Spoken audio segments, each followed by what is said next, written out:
কথা বুঝেননি মনে, এখন বুঝবেন না তো। আপনি যাকে ভোট দিয়ে চেয়ারম্যান বানালেন, ও অজু জানে? অজু সালাত আদায় করা বহু দূরের কথা, ওই চেয়ারম্যানের কি জানা নাই? আশ্চর্য কথা।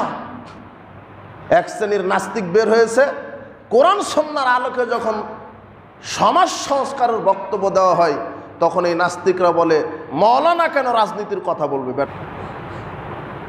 মুসলিম জাতি আজকে নিগৃহীত, নির্যাতিত, অবহেলিত, অধপতিত, নিষ্পেষিত।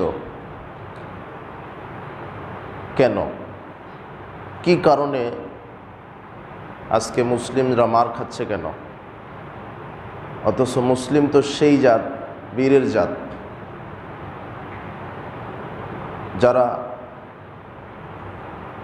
পৃথিবীর ইতিহাসে সর্ব অবস্থায় মাথা উঁচু করে নেতৃত্ব দিয়েছে সারা পৃথিবী, বিশ্বব্যাপী। কিন্তু আজকে সেই মুসলিম জাতি কেন অধপতিত, কেন নির্যাতিত, নিগৃহীত? এটার কারণ কি এবং এর থেকে বাঁচার উপায় কি?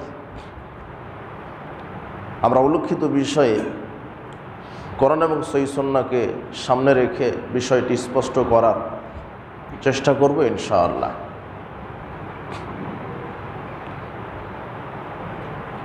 আপনি যদি ইতিহাস দেখেন তাহলে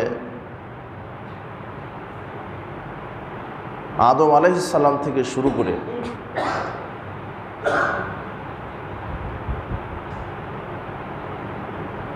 ঈসা আলাইহিস সালাম এবং ঈসা আলাইহিস সালাম থেকে শুরু করে মুহাম্মদ সাল্লাল্লাহু আলাইহি ওয়াসাল্লাম পর্যন্ত অনেক নবী রাসূল পৃথিবীতে এসেছে, চলে গেছে। তাদের উপরে অনেক নির্যাতন করা হয়েছে। এর মধ্যেই আল্লাহ সুবহানাহু ওয়া তাআলা কিছু নবী রাসূলদেরকে রাষ্ট্রীয়ভাবে ক্ষমতা তাদের হাতে দিয়েছিলেন। তার পরবর্তীতে নবী রাসূলদের যুগ যখন চলে যায়, এরপরে মোগলরা, তুর্কিরা বিভিন্নভাবে তারা পৃথিবী শাসন করতে থাকে। আর এই ইতিহাসগুলি যদি আপনারা পড়তে যান তাহলে দেখবেন অধিকাংশই ভূখণ্ডে মুসলিম শাসকগণ সেই ভূখণ্ডগুলি শাসন করেছে। শাসন বলতে এটা নয় যে তার অধীনস্থ প্রজাদের উপর নির্যাতন, জুলুম, নিষ্পেষণ চালিয়েছে। ভারতবর্ষ মুসলিমরা শাসন করেছে 850 বছর। 850 বছরের ইতিহাসে আপনি দেখাতে পারবেন না যে ভারতবর্ষে 850 বছর কোনো মুসলিম শাসক 850 বছরের মধ্যে অন্যায়ভাবে কোনো হিন্দুর উপরে নির্যাতন করেছে। এরকম ইতিহাস আপনার মরা পর্যন্ত থাকলে আমি চ্যালেঞ্জ করলাম, আপনি দেখাতে পারবেন না। কিন্তু আজকে সংখ্যালঘুর দোহাই দিয়ে সংখ্যা গরিষ্ঠতার উপর অত্যাচার, নির্যাতন চালানো হচ্ছে। বাংলাদেশে সংখ্যালঘুর দোহাই দিচ্ছে হিন্দুরা।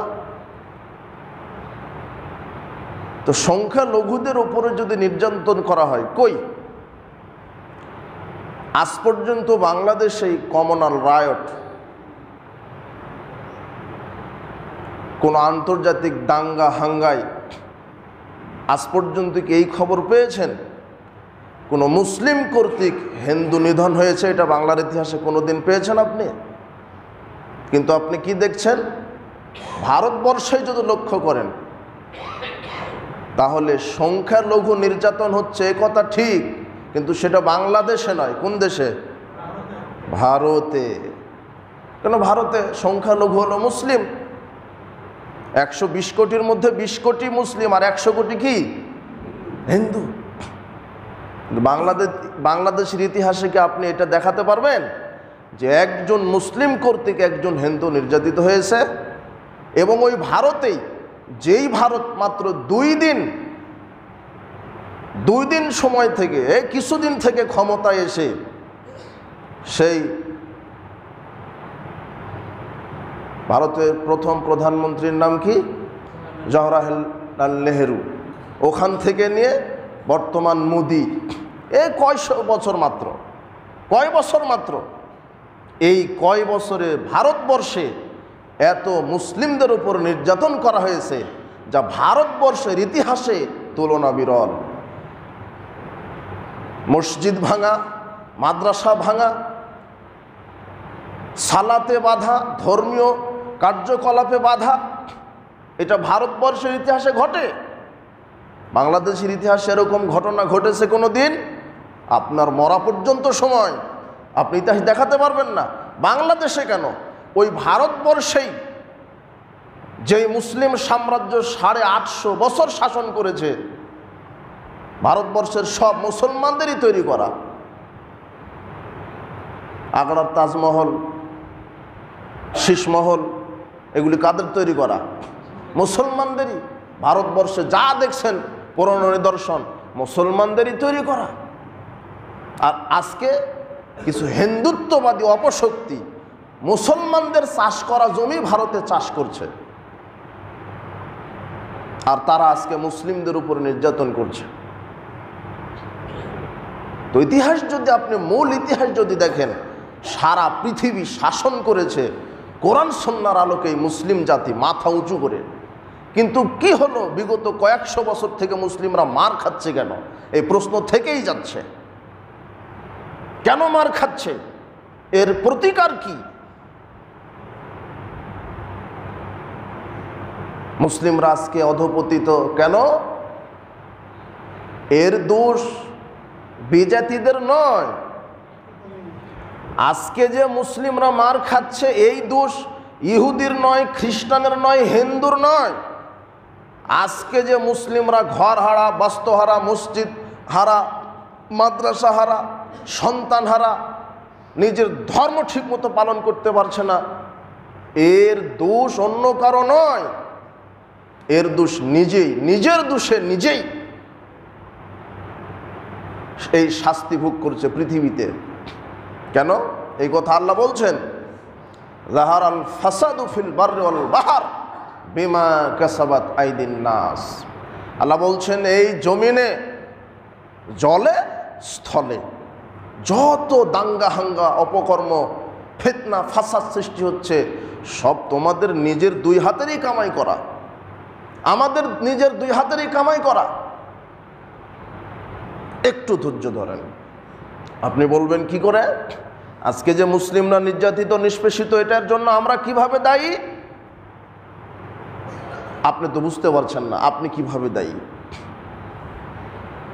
বিশ্বব্যাপী পৃথিবীতে যত কুফর মিল্লাত আছে, কুফরি শক্তি আছে, যত কুফর শক্তি, সব শক্তি একক, এক। কিন্তু আজকে মুসলিমদের ভিতরে কত দল মত ভেঙে ভেঙে টুকরা টুকরা হয়ে খান খান হয়ে গেছে।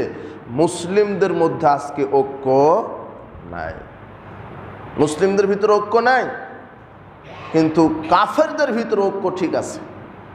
তারা পারস্পরিক ঝগড়া হলেও তারা মুসলিমদেরকে নিধন করতে গিয়ে সবাই এক ভূমিকা পালন করে। কিন্তু আমরা মুসলিমরাই আজকে দলে উপদলে বিভক্ত। আজকে মুসলিমরা দুনিয়া পূজারী হয়েছি, দুনিয়ার লোভ লালসায় দুনিয়ার কাছে ঈমানকে বিক্রি করে দিয়েছি। মাদকতার কাছে, জেনা ব্যভিচারের কাছে, নগ্ন নারীর পিছনে, জুয়া, লটারি। মুসলিমরা তো সেই জাতি যেই জাতি একমাত্র আখেরাতের জন্য জীবন পরিচালনা করে। কিন্তু যখন এই মুসলিমরা আখেরাতকে ভুলে দুনিয়ামুখী হয়ে গেছে এবং পাশ্চাত্য সভ্যতা যখন অনুসরণ করছে, তখন এই মুসলিম জাতি দিন দিন অধঃপতনের দিকে চলে যাচ্ছে। কিন্তু মুসলিমরা কেন পাশ্চাত্য ইহুদি খ্রিস্টানকে অনুসরণ করবে? মুসলিমদের জন্য অনুসরণীয় একজন ব্যক্তি, তার নাম হচ্ছেন মুহাম্মদ সাল্লাল্লাহু আলাইহি সাল্লাম। মুসলিমরা দুইটা কিতাব অনুসরণ করবে, একটা হচ্ছে কোরআন আর একটা কি হাদিস। কিন্তু কোথায় আপনি অনুসরণ করছেন? কোথায় করছেন আপনি? ও আপনি মনে করেছেন যে ইসলাম শুধু মসজিদের ভিতরে, জুমার দিন হবে, অ্যাটাচ বাথরুমে গোসল করব, সুগন্ধি সাবান দিব, এরপরে সরিষার তেল মালিশ করব, আতর জল লাগাবো, এরপরে সুন্দর জুব্বা টুপি পাগড়ি পরে মসজিদে এসে খুতবা শ্রবণ করে সালাত আদায় করে চলে যাব। আপনার ধারণা এতটুকুনি? মনে করেছেন এটাই ইসলাম? আপনার টাকা আছে, হজ করে আসলেন, মনে করেছেন এটাই ইসলাম?